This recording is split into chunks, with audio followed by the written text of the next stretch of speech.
أعوذ بالله من الشيطان الرجيم. بسم الله الرحمن الرحيم. ياسين والقرآن الحكيم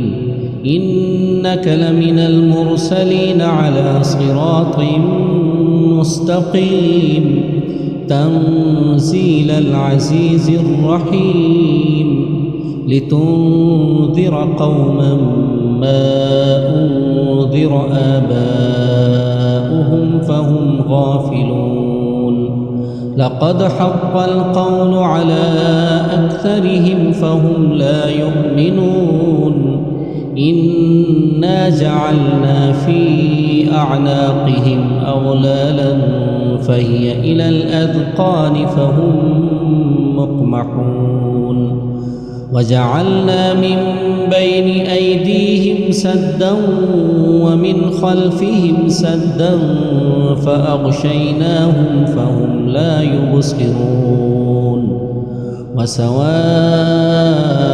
عليهم أأنذرتهم أم لم تنذرهم لا يؤمنون. إنما تنذر من اتبع الذكر وخشي الرحمن بالغيب فبشره بمغفرة وأجر كريم. إنا نحن نحيي الموتى ونكتب ما قدموا وآثارهم وكل شيء أحصيناه في إمام مبين. واضرب لهم مثلا أصحاب القرية إذ جاءها المرسلون إذ أرسلنا إليهم اثنين فكذبوهما فعززنا بثالث فقالوا إنا إليكم مرسلون. قالوا ما أنتم إلا بشر مثلنا وما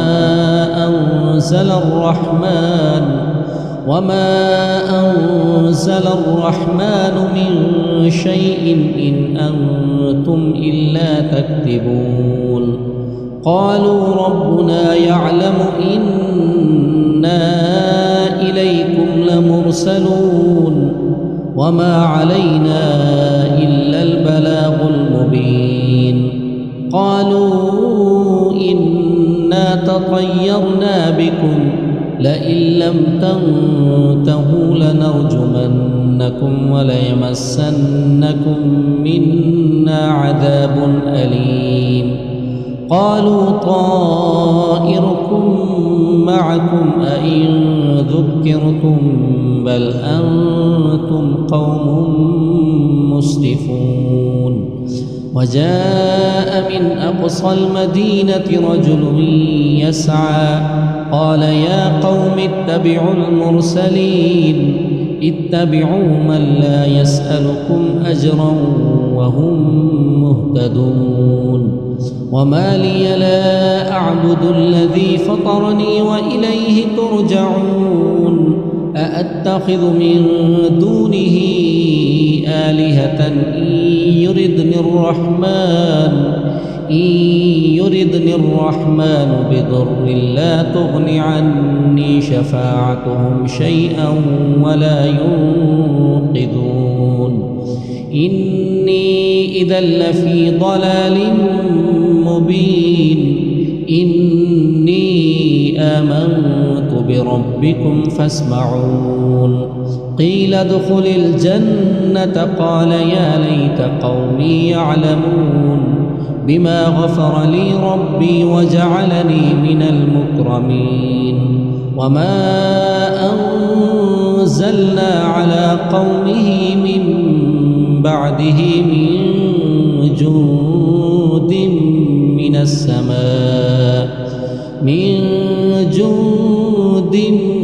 من السماء وما كنا مرسلين إن كانت إلا إلا صيحة واحدة فإذا هم خامدون يا حسرة على العباد ما يأتيهم من رسول إلا كانوا به يستهزئون ألم يروا كم أهلكنا قبلهم من القرون أنهم إليهم لا يرجعون وإن كل لما جميع لدينا محضرون وآية لهم الأرض الميتة أحييناها وأخرجنا منها حبا فمنه يأكلون وجعلنا فيها جنات من نخيل وأعناب وفجرنا فيها من العيون ليأكلوا من ثمره وما عملته أيديهم أفلا يشكرون سبحان الذي خلق الأزواج كلها مما تنبت الأرض ومن أنفسهم ومما لا يعلمون وآية لهم الليل نسلخ منه النهار فإذا هم مظلمون والشمس تجري لمستقر لها ذلك تقدير العزيز العليم والقمر قدرناه منازل حتى عاد كالعرجون القديم لا الشمس ينبغي لها أن تدرك القمر ولا الليل سابق النهار وكل في فلك يسبحون وآية لهم أنا حملنا ذريتهم في الفلك المشحون وخلقنا لهم من مثله ما يركبون وإن نشأ نغرقهم فلا صريخ لهم ولا هم ينقذون إلا رحمة منا ومتاعا إلى حين وإذا قيل لهم اتقوا ما بين أيديكم وما خلفكم لعلكم ترحمون وما تأتيهم من آية من آيات ربهم إلا كانوا عنها معرضين وإذا قيل لهم أنفقوا مما رزقكم الله قال الذين كفروا للذين آمنوا أنطعم من لو يشاء الله أطعمه إن أنتم إلا في ضلال مبين ويقولون متى هذا الوعد إن كنتم صادقين ما ينظرون إلا صيحة واحدة تأخذهم وهم يخصمون فلا يستطيعون توصية ولا إلى أهلهم يرجعون ونفخ في الصور فإذا هم من الأجداث إلى ربهم ينسلون قالوا يا ويلنا من بعثنا من مرقدنا هذا ما وعد الرحمن وصدق المرسلون إن كانت إلا صيحة واحدة فإذا هم جميع لدينا محضرون فاليوم لا تظلم نفس شيئا ولا تجزون إلا ما كنتم تعملون إن أصحاب الجنة اليوم في شغل فاكهون هم وأزواجهم في ظلال على الأرائك متكئون لهم فيها فاكهة ولهم ما يدعون سلام قولا من رب رحيم وامتازوا اليوم أيها المجرمون ألم أعهد إليكم يا بني آدم ألا تعبدوا الشيطان إنه لكم عدو مبين وأن اعبدوني هذا صراط مستقيم ولقد أضل منكم جبلا كثيرا أفلم تكونوا تعقلون هذه جهنم التي كنتم توعدون اصلوها اليوم بما كنتم تكفرون اليوم نختم على أفواههم وتكلمنا أيديهم وتشهد أرجلهم بما كانوا يكسبون ولو نشاء لطمسنا على أعينهم فاستبقوا الصراط فأنى يبصرون ولو نشاء لمسخناهم على مكانتهم فما استطاعوا مضيا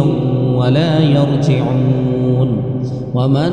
نعمره ننكسه في الخلق أفلا يعقلون وما علمناه الشعر وما ينبغي له إن هو إلا ذكر وقرآن مبين لينذر من كان حيا ويحق القول على الكافرين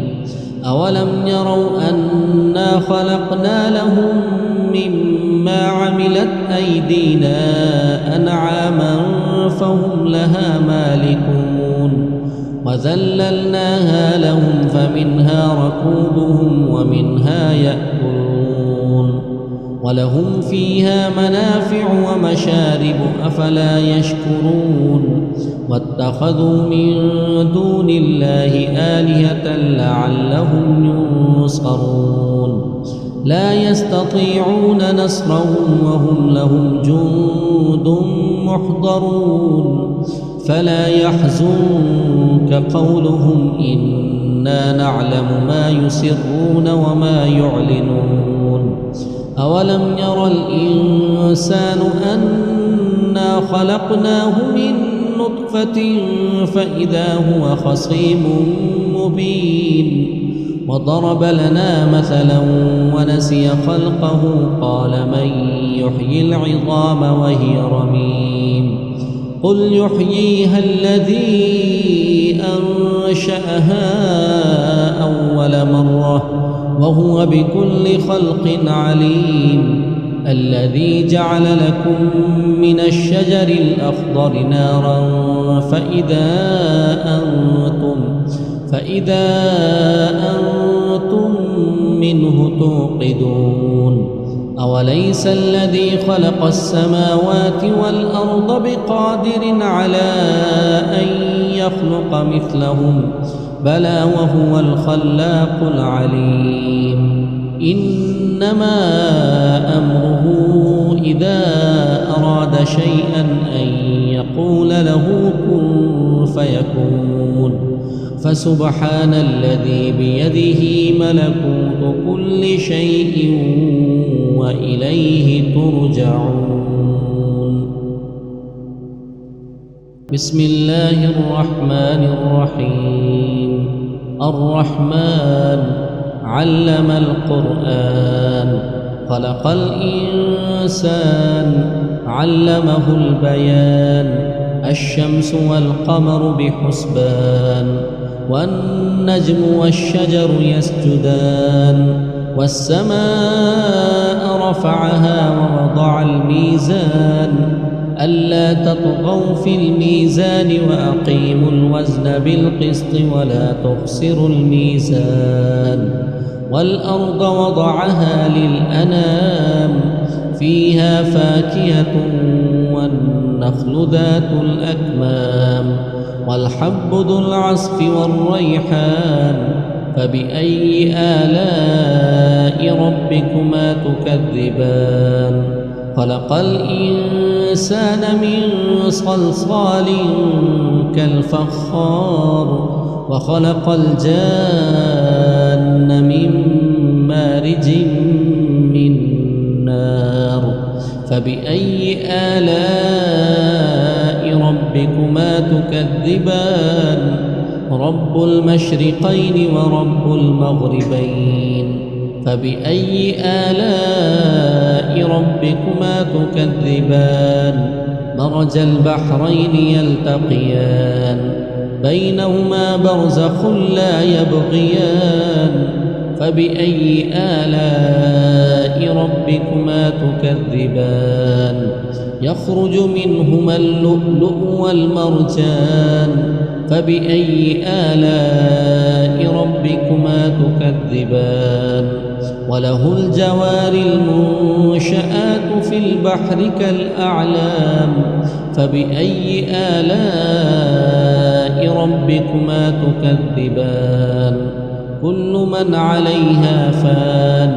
ويبقى وجه ربك ذو الجلال والإكرام فبأي آلاء ربكما تكذبان يسأله من في السماوات والأرض كل يوم هو في شأن فبأي آلاء ربكما تكذبان سنفرغ لكم أيها الثقلان فبأي آلاء ربكما تكذبان يا معشر الجن والإنس إن استطعتم أن تنفذوا من أقطار السماوات والأرض فانفذوا لا تنفذون إلا بسلطان فبأي آلاء ربكما تكذبان يرسل عليكما شواظ من نار ونحاس فلا تنتصران فبأي آلاء ربكما تكذبان فإذا انشقت السماء فكانت بردة كالدهان فبأي آلاء ربكما تكذبان فيومئذ لا يسأل عن ذنبه إنس ولا جان فبأي آلاء ربكما تكذبان يعرف المجرمون بسيماهم فيؤخذ بالنواصي والأقدام فبأي آلاء ربكما تكذبان هذه جهنم التي يكذب بها المجرمون يطوفون بينها وبين حميم آن فبأي آلاء ربكما تكذبان ولمن خاف مقام ربه جنتان فبأي آلاء ربكما تكذبان ذواتا أفنان فبأي آلاء ربكما تكذبان فيهما عينان تجريان فبأي آلاء ربكما تكذبان فيهما من كل فاكهة زوجان فبأي آلاء ربكما تكذبان متكئين على فرش بطائنها من استبرق وجنى الجنتين دان فبأي آلاء ربكما تكذبان فيهن قاصرات الطرف لم يطمثهن إنس قبلهم ولا جان فبأي آلاء ربكما تكذبان كأنهن الياقوت والمرجان فبأي آلاء ربكما تكذبان هل جزاء الإحسان إلا الإحسان فبأي آلاء ربكما تكذبان ومن دونهما جنتان فبأي آلاء ربكما تكذبان مدهامتان فبأي آلاء ربكما تكذبان فيهما عينان نضاختان فبأي آلاء ربكما تكذبان فيهما فاكهة ونخل ورمان فبأي آلاء ربكما تكذبان فيهن خيرات حسان فبأي آلاء ربكما تكذبان حور مقصورات في الخيام فبأي آلاء ربكما تكذبان لم يطمثهن إنس قبلهم ولا جان فبأي آلاء ربكما تكذبان متكئين على رفرف خضر وعبقري حسان فبأي آلاء ربكما تكذبان تبارك اسم ربك ذي الجلال والإكرام بسم الله الرحمن الرحيم إذا وقعت الواقعة ليس لوقعتها كاذبة خافضة رافعة إذا رجت الأرض رجا وبست الجبال بسا فكانت هباء منبثا وكنتم أزواجا ثلاثة فأصحاب الميمنة ما أصحاب الميمنة وأصحاب المشأمة ما أصحاب المشأمة والسابقون السابقون أولئك المقربون في جنات النعيم ثلة من الأولين وثلة من الآخرين على سرر موضونة متكئين عليها متقابلين يطوف عليهم بلدان مخلدون بأكواب وأباريق وكأس من معين لا يصدعون عنها ولا ينزفون وفاكهة مما يتخيرون ولحم طير مما يشتهون وحور عين كأمثال اللؤلؤ المكنون جزاء بما كانوا يعملون لا يسمعون فيها لغوا ولا تأثيما إلا قيلا سلاما سلاما وأصحاب اليمين ما أصحاب اليمين في سدر مخضود وطلح منضود وظل ممدود وماء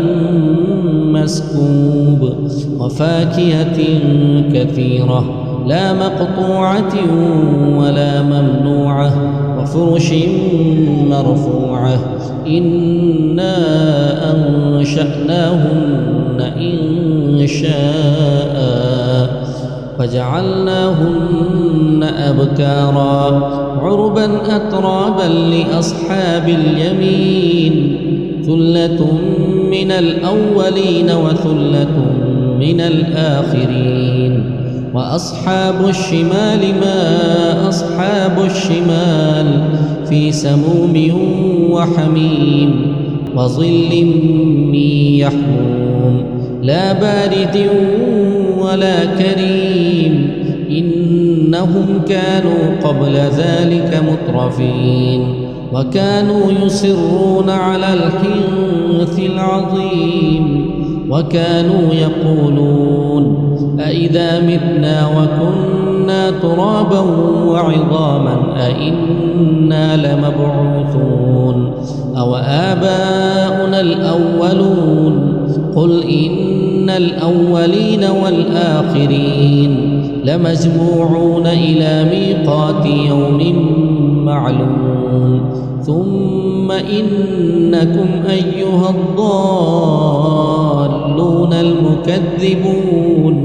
لآكلون من شجر من زقوم فمالئون منها البطون فشاربون عليه من الحميم فشاربون شرب الهيم هذا نزلهم يوم الدين نحن خلقناكم فلولا تصدقون أفرأيتم ما تمنون أأنتم تخلقونه أم نحن الخالقون نحن قدرنا بينكم الموت وما نحن بمسبوقين على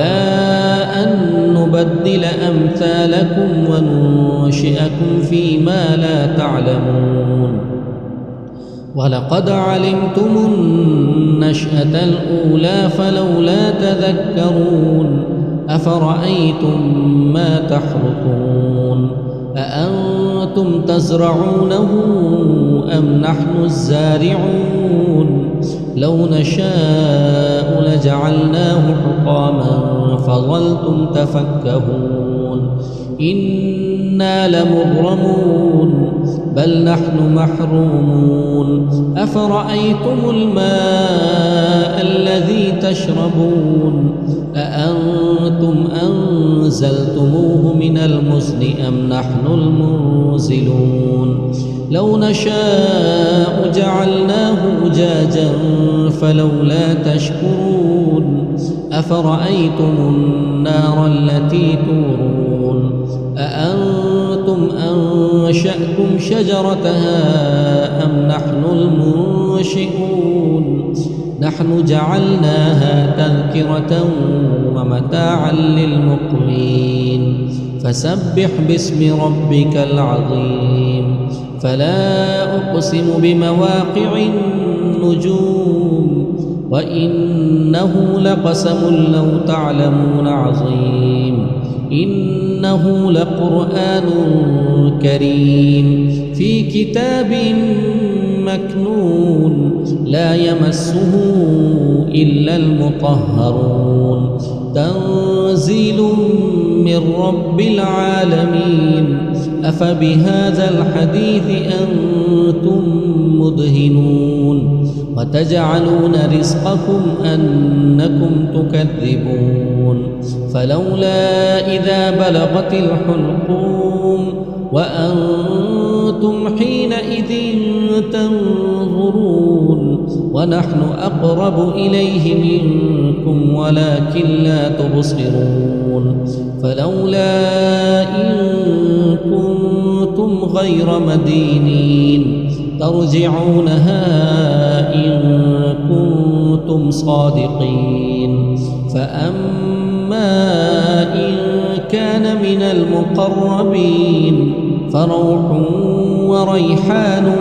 وجنة نعيم وأما إن كان من أصحاب اليمين فسلام لك من أصحاب اليمين وأما إن كان من المكذبين الضالين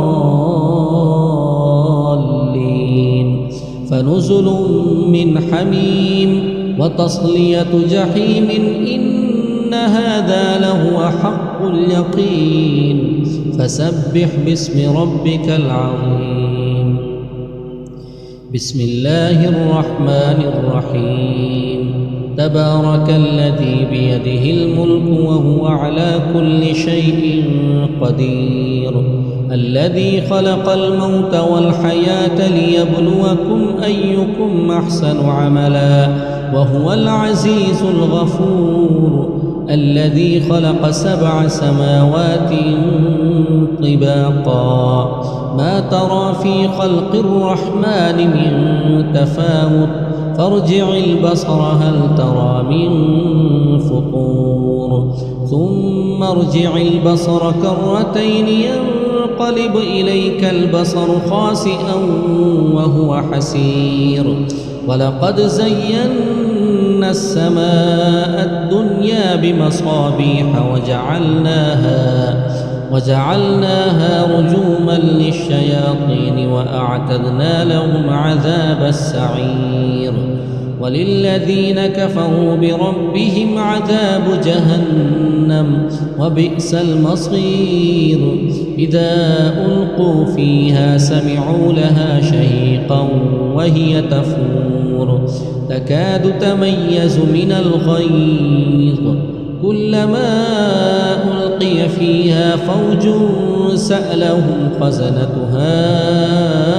ألم يأتكم نذير قالوا بلى قد جاءنا نذير فكذبنا وقلنا ما نزل الله من شيء إن أنتم إلا في ضلال كبير وقالوا لو كنا نسمع أو نعقل ما كنا في أصحاب السعير فاعترفوا بذنبهم فسحقا لأصحاب السعير إن الذين يخشون ربهم بالغيب لهم مغفرة وأجر كبير وأسروا قولكم أو اجهروا به إنه عليم بذات الصدور ألا يعلم من خلق وهو اللطيف الخبير هو الذي جعل لكم الأرض ذلولا فامشوا في مناكبها وكلوا من رزقه وإليه النشور أأمنتم من في السماء أن يخسف بكم الأرض فإذا هي تمور أم أمنتم من في السماء أن يرسل عليكم حاصبا فستعلمون كيف نذير ولقد كذب الذين من قبلهم فكيف كان نكير أولم يروا إلى الطير فوقهم صافات ويقبضن ما يمسكهن إلا الرحمن إنه بكل شيء بصير أمن هذا الذي هو جند لكم ينصركم من دون الرحمن إن الكافرون إلا في غرور أمن هذا الذي يرزقكم إن أمسك رزقه بل لجوا في عتف ونفور أفمن يمشي مكبا على وجهه أهدى أمن يمشي سويا على صراط مستقيم قل هو الذي أنشأكم وجعل لكم السمع والأبصار والأفئدة قليلا ما تشكرون قل هو الذي ذرأكم في الأرض وإليه تحشرون ويقولون متى هذا الوعد إن كنتم صادقين قل إنما العلم عند الله وإنما أنا نذير مبين فلما رأوه زلفة سيئت وجوه الذين كفروا وقيل هذا الذي كنتم به تدعون قل أرأيتم إن أهلكني الله ومن معي أو رحمنا فمن يجير الكافرين من عذاب أليم قل هو الرحمن آمنا به وعليه توكلنا فستعلمون من هو في ضلال مبين قل أرأيتم إن أصبح ماؤكم غورا فمن يأتيكم بماء معين بسم الله الرحمن الرحيم يا أيها المزمل قم الليل إلا قليلا نصفه أو انقص منه قليلا أو زد عليه ورتل القرآن ترتيلا إنا سنلقي عليك قولا ثقيلا إن ناشئة الليل هي أشد وطئا وأقوم قيلا إن لك في النهار سبحا طويلا واذكر اسم ربك وتبتل إليه تبتيلا رب المشرق والمغرب لا إله إلا هو فاتخذه وكيلا واصبر على ما يقولون واهجرهم هجرا جميلا وذرني والمكذبين أولي النعمة ومهلهم قليلا إن لدينا أنكالا وجحيما وطعاما ذا غصة وعذابا أليما يوم ترجف الأرض والجبال وكانت الجبال كثيبا مهيلا إنا أرسلنا إليكم رسولا شاهدا عليكم كما أرسلنا إلى فرعون رسولا فعصى فرعون الرسول فأخذناه أخذا وبيلا فكيف تتقون إن كفرتم يوما يجعل الولدان شيبا السماء منفطر به كان وعده مفعولا إن هذه تذكرة فمن شاء اتخذ إلى ربه سبيلا إن ربك يعلم أنك تقوم أدنى من ثلثي الليل ونصفه وثلثه وطائفة من الذين معك والله يقدر الليل والنهار علم أن لن تحصوه فتاب عليكم فاقرؤوا ما تيسر من القرآن علم أن سيكون منكم مرضى وآخرون يضربون في الأرض يبتغون من فضل الله وآخرون يقاتلون في سبيل الله فاقرؤوا ما تيسر منه وأقيموا الصلاة وآتوا الزكاة وأقرضوا الله قرضا حسنا وما تقدموا لأنفسكم من خير تجدوه عند الله هو خيرا وأعظم أجرا واستغفروا الله إن الله غفور رحيم.